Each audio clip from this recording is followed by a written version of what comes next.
Hello, my name is Joseph Hillenberg, and I'm the father of a 12-year-old pediatric heart recipient.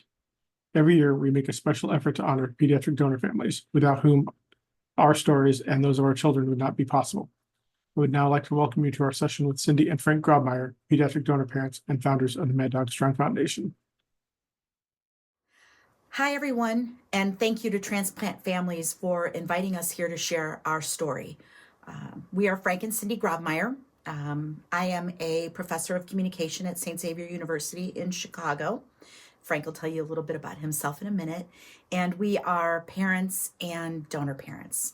Our oldest daughter, Sam, is a graduate of New York University. She majored in producing and acting, and she is currently working and pursuing her MBA in New York City. And our youngest daughter, Maddie, is a donor hero, and Frank's going to tell you a little bit about her. So to start, let me just introduce a little bit of background about myself. I've spent 30 years in international business and marketing, and in that time, I did a lot of traveling and got a chance to meet a lot of different people. And I found it always interesting whenever we'd meet somebody new, they'd always ask to tell us a little about yourself and about your family. And so, I could go on and on and on about Sam and Cyndi, and then when we get to Maddie, I would just pretty much say she's a competitive gymnast. And I always said that just because I figured everybody knew when you'd say she's a competitive gymnast, everybody knew that the qualities of that type of person. It takes strength, courage, determination, just a drive. And I figured that would always be a good way of explaining about Maddie. And that was it. She definitely had that courage, strength, and determination. She started gymnastics at the age of 2, which ironically enough was also the same time when we found out that she was an asthmatic. And her asthma, while severe, was not exercise induced. So it never stopped her from doing any of the athletic things that she loved. And she pursued athletics, and she was good at it from pretty much anything she tried. She had that it about it. She started gymnastics at 2. By the time she was 5, she was asked to be on team, a developmental team. And then a few years later, she joined the regular team when she was old enough. She did gymnastics her whole life. And by the time she was 15, she had earned a Division I college gymnastics scholarship, which was amazing and incredible. And we were so over the moon about that. And Maddie was excited. She accepted this verbal commitment to the University of Illinois Chicago gymnastics team, and she was all excited to be a UIC Flame. She had to reach deep down and hit that strength, courage, and determination once again her senior year, when after verbally committing and just months before she was to sign her official letter of intent to be a UIC Flame gymnast, she found out that UIC had decided to discontinue all their gymnastics programs and rescinded her Division I scholarship. So she had to find that strength, courage, and determination again to find another program at a time when I shouldn't say most, all Division I gymnastics program, by that point, it was so late in the game that they had already given away their scholarships for the coming years. So in Maddie's case, she could have taken a walk-on spot at another place, but she visited University of Wisconsin La Crosse. She fell in love with the Eagles gymnastics program.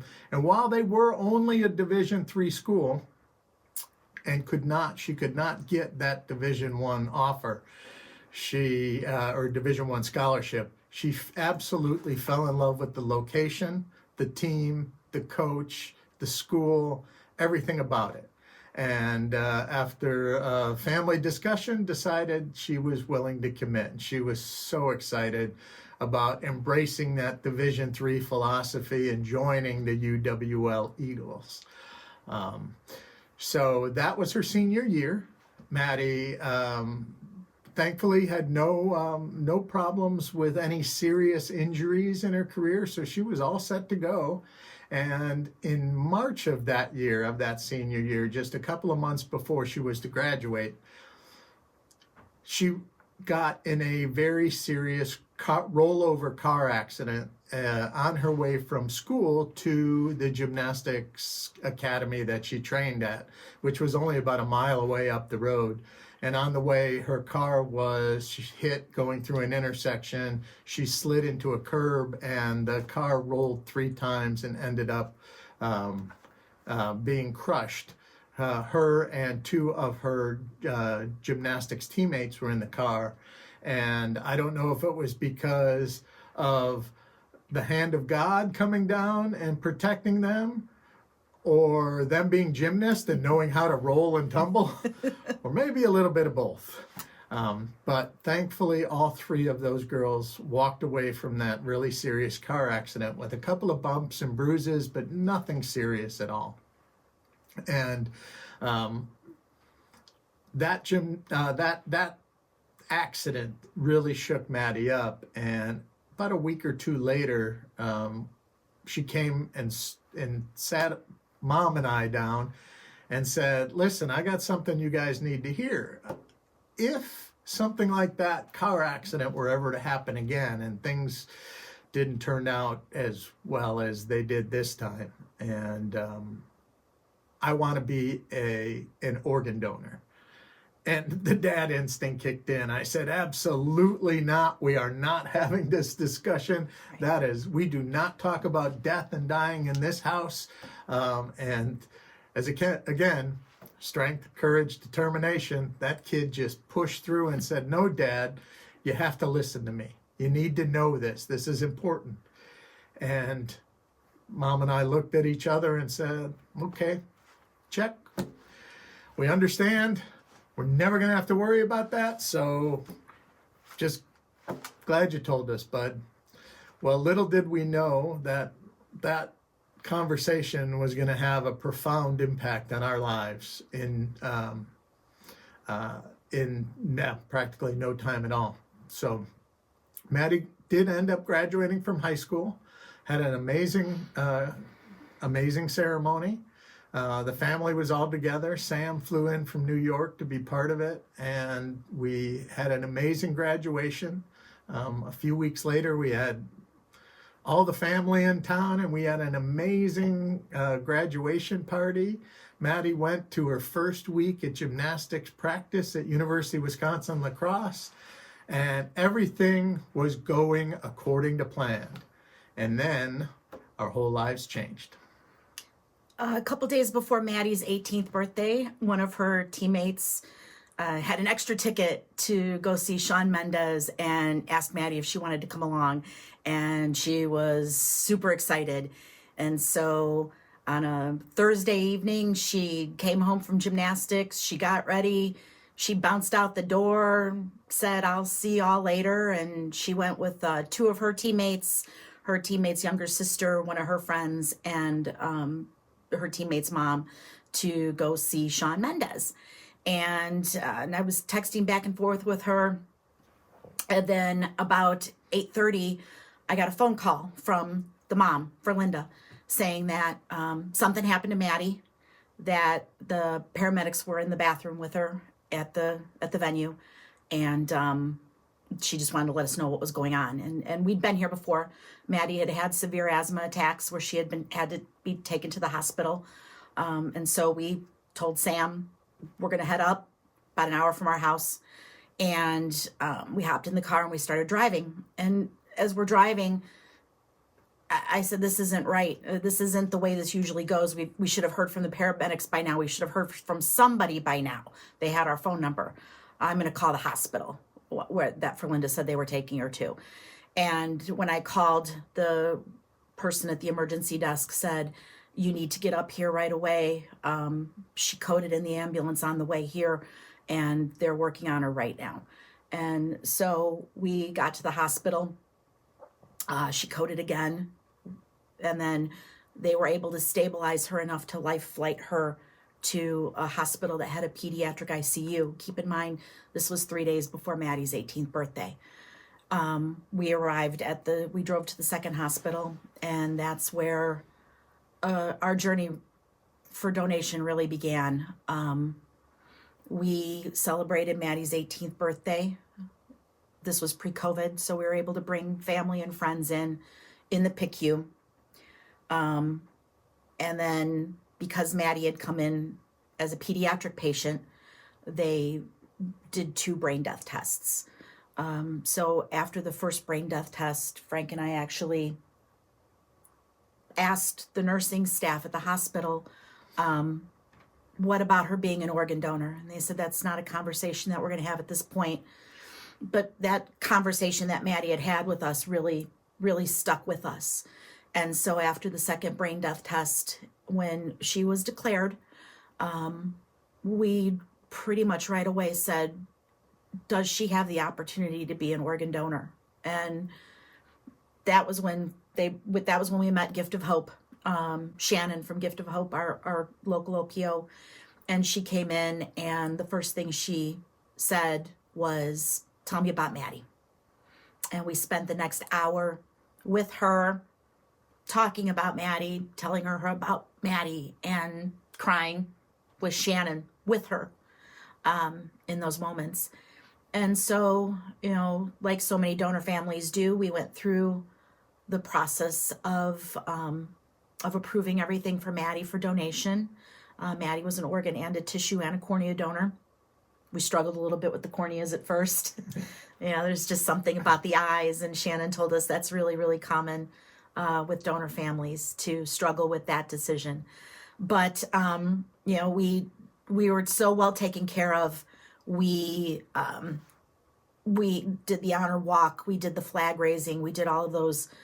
We were able to do all of those things to honor Maddie and to honor her decision. And then after Maddie was able to be a donor, we learned very quickly that we wanted to honor her decision even more. So about 2 months after Maddie passed, we decided that we wanted to be able to simply tell Maddie's story so that her story would continue and that more and more people would learn about her. And it was that simple act that sparked what we like to consider to be the Maddog Strong movement. And it was not because of us, it was because of all the amazing people that surround us, friends, family, complete strangers, that came together and said, we want to do more to not just tell Maddie's story, but to make sure to spread awareness about organ donation and the need and the heroes that are out there that give the gift of life. At Maddie's, I'll call it a funeral luncheon, which was really because of the size of the crowd. We had it at a junior high school in our area, so that was a very big crowd.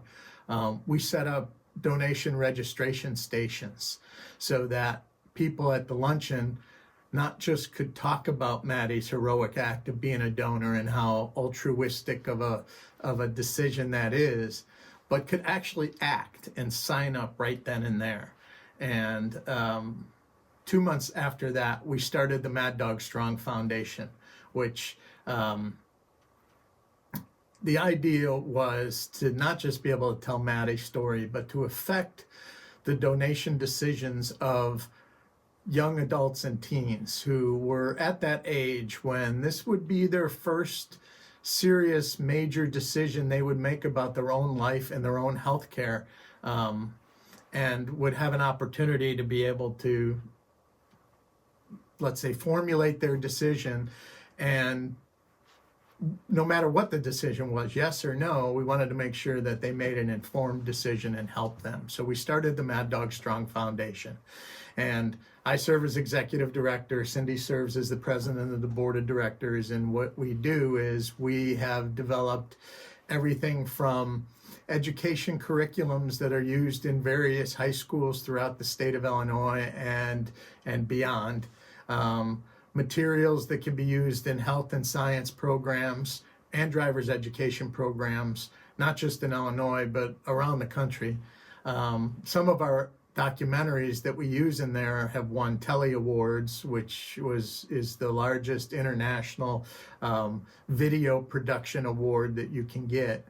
We're really proud of that. We've honored donor families and donors by starting Giving Tree Park in Frankfort, Illinois, where living trees are dedicated every year to the prior year's organ donors. And it's a living tribute to donation. We have done so many different things. We host an annual 5K, 10K USA track and field event called Miles for Maddog that kicks off every June and honors the hearts and souls of organ and tissue donors. And we're just very proud of the work we're able to do to advance the mission of the life-saving mission of organ, eye, and tissue donation, but also to help be a voice for donor families that are out there. And by doing things like this, where we're able to interact and hold a conversation with transplant recipients and those waiting, it's just an amazing opportunity for us to be part of that. So one thing I'd like to say in closing, as a quick story. I've heard this before, that as a parent, life is a series of ands, A-N-D-S. You know, where you'd say, well, my child said their first words today, and they took their first steps, and they went to grammar school, and they went to high school, and they went to their prom, and they graduated, and they went on, and they did this, and they did that, and. Unfortunately, death robs parents of any more ands, or you would think. I contend that donation gives you ands ands back, because Maddie's story continues. Maddie's story lives on through her recipients who are out there doing amazing things. So we can say, and Maddie's kidney recipient is going back to school, and she won this award, and Maddie's heart recipient did this, or Maddie's liver recipient did that, Maddie's cornea donor recipient did this. So Maddie's story continues. We have more ands. And Maddie, I am proud to say, saved 3 lives. Her heart and her liver went to one recipient, a woman in her 30s. Her one kidney went to a woman in her 70s. Her other kidney went to a recipient, a young woman in her mid-20s. And her corneas went to 2 different people, including to give sight to a small 2-year-old child in Michigan. Her tissue recipients have gone as far away as Seoul, South Korea. And we are absolutely thrilled to have Maddie make such an impact on so many lives. So in closing, we'd like to share with you the slogan for the Maddog Strong Foundation, which is, don't just check the box, have the conversation. And you can see from our story how important that conversation that Maddie had with us was in our journey and her journey. And it's a conversation that needs to happen. And we truly believe that this next generation of young people are going to be able to move the needle on organ donation registration.